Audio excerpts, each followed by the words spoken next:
अस्सलाम वालेकुम। सोनी जायशा खान चैनल में एक मरतबा फिर से खुश आमदीद। आज हम मुल्क शाम के हालात, इमाम मेहदी का ज़हूर और नबी सल्लल्लाहु अलैहि वसल्लम की पेशन गोइयाँ यहाँ पर बात करेंगे।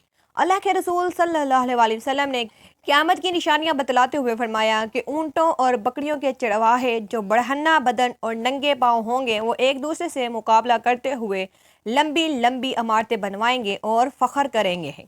रियाद शहर में इमारतों का ये मुकाबला आज अपने उरूज पर पहुंच गया।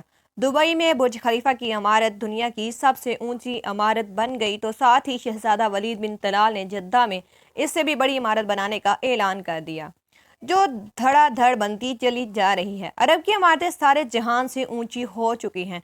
अर्ज करने का मकसद सिर्फ ये है कि प्यारे रसूल हज़रत मोहम्मद सल्लल्लाहु अलैहि वसल्लम ने जो फरमाया वो पूरा हो चुका है और पेशन गोई पूरी होकर अपने नुक्ता कमाल को तकरीबन पहुंच चुकी है। अरब का सबसे ज्यादा तेल खरीदारी करने वाला अमेरिका ने सद्दाम को ख़त्म करके तेल की दौलत से सैराब मुल्क इराक के कुओं पर कब्जा जमा लिया है और लाखों बैरल मुफ्त वसूल कर रहा है।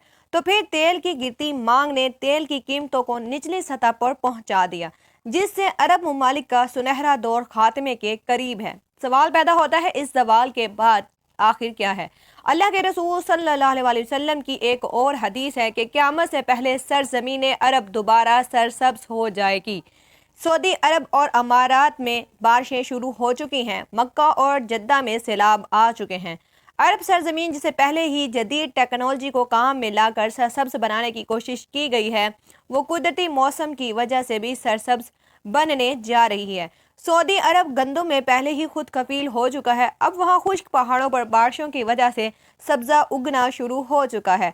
पहाड़ सरसब्ज होना शुरू हो गए हैं। बारिशों की वजह से आखिरकार हुकूमत को डैम बनाना होंगे, जिससे पानी की नहरें निकलेंगी, हरियाली होगी, सब्जा मजीद होगा, फसलें लहलहाएंगी और यूं ये पेशन गोई भी अपनी तकमीली मराहिल से गुजरने जा रही है।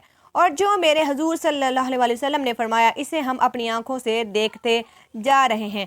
अगर हदीस पर गौर करें तो मशरिक वस्ता के जवाल का आगाज मुल्क शाम से शुरू हुआ, लेकिन शायद अरब हुक्मरान या तो यहूद और नसारा की चाल समझ नहीं रहे या बेरुखी इख्तियार की हुई है। लेकिन वजह जो भी हो या ना हो, सरकार सल्लल्लाहु अलैहि वसल्लम की बताई हुई अलामात को तो जाहिर होना ही है। हदीस पाक में इरशाद है, रसूल सल्लल्लाहु अलैहि वसल्लम ने फरमाया, जब अहले शाम तबाही और बर्बादी का शिकार हो जाएं तो फिर तुम में कोई खैर बाकी ना रहेगी। हदीस मुबारका की रूह से शाम और अहले शाम से उम्मत मुसलमा का मुस्तकबिल वाबस्ता है। अगर मुल्क शाम ऐसे ही बर्बाद होता रहा तो पूरी उम्मत मुसलमा की भी खैर नहीं। वैसे तो 90% बर्बाद हो चुका। अब जबकि 5 साल खूनरेजी में 8 लाख बेगुनाह बच्चे, बूढ़े, औरतें शहीद और लातदाद दूसरे मुल्क की सरहदों पर जिंदगी की भीख मांगते हुए शहीद हो रहे हैं और इतने ही तादाद में जख्मी या माजूर हो चुके। लिहाजा शाम मुकम्मल तबाही के बाद अब निज़ा की हालत में है। इस हदीस के हिसाब से अरब ममालिक के सुनहरे दौर के खात्मे की एक अहम वजह मुल्क शाम के मौजूदा हालात हैं। गोया नबी सल्लल्लाहु अलैहि वसल्लम की एक और पेशन गोई की अलामत जाहिर हो रही है या हो चुकी है। याद रहे, मुल्क शाम के मुतल्लिक इसराइल, रूस, अमेरिका जो भी झूठे बहाने बनाए, लेकिन इन सब का असल हदफ जजीरतुल अरब है, क्योंकि कुफ़ार का अकीदा है कि दज्जाल मसीहा है। इस वजह से ये लोग दज्जाल के इंतजामात मुकम्मल कर रहे हैं, जिसके लिए अरब ममालिक में अदम इस्तेहकाम पैदा करना है, क्योंकि मुल्क शाम पर यहूद और नसारा कब्जा करना चाहते हैं और ये होकर रहेगा हज़रत मेहदी अलैहिस्सलाम के ज़हूर से कबल। चुनाचे किताब फितन में है कि आखिरी ज़माने में जब मुसलमान हर तरफ से मगलूब हो जाएंगे, मुसलसल जंगें होंगी, शाम में भी ईसाइयों की हुकूमत कायम हो जाएगी। उलमा इकराम से सुना है कि सऊदीया, मिस्र, तुर्की भी बाकी ना रहेगा। हर जगह कुफ़ार के मुजालिम बढ़ जाएंगे। उम्मत आपसी खाना जंगी का शिकार रहेगी। अरब यानी खलीजी ममालिक, सऊदी अरब वगैरह में भी मुसलमानों की बाकायदा पुरशौकत हुकूमत नहीं रहेगी। खैबर सऊदी अरब का छोटा शहर मदीनातुल मुनव्वरा से 170 किलोमीटर के फासले पर है कि करीब तक यहूद और नसारा पहुंच जाएंगे और इस जगह तक उनकी हुकूमत कायम हो जाएगी। बचे खुचे मुसलमान मदीनातुल मुनव्वरा पहुंच जाएंगे। इस वक्त हजरत इमाम मेहदी अलैहिस्सलाम मदीना मुनव्वरा में होंगे। दूसरी तरफ दरियाए तिब्रिया भी तेजी से खुश्क हो रहा है, जो कि मेहदी अलैहिस्सलाम के ज़हूर से कबल खुश्क होगा। اس لیے جب مشرق وسطیٰ کے حالات کو، خصوصاً مسلمانوں اور ساری دنیا کے حالات کو دیکھتے ہیں تو صاف نظر آتا ہے کہ دنیا ہولناکیوں کی جانب بڑھ رہی ہے۔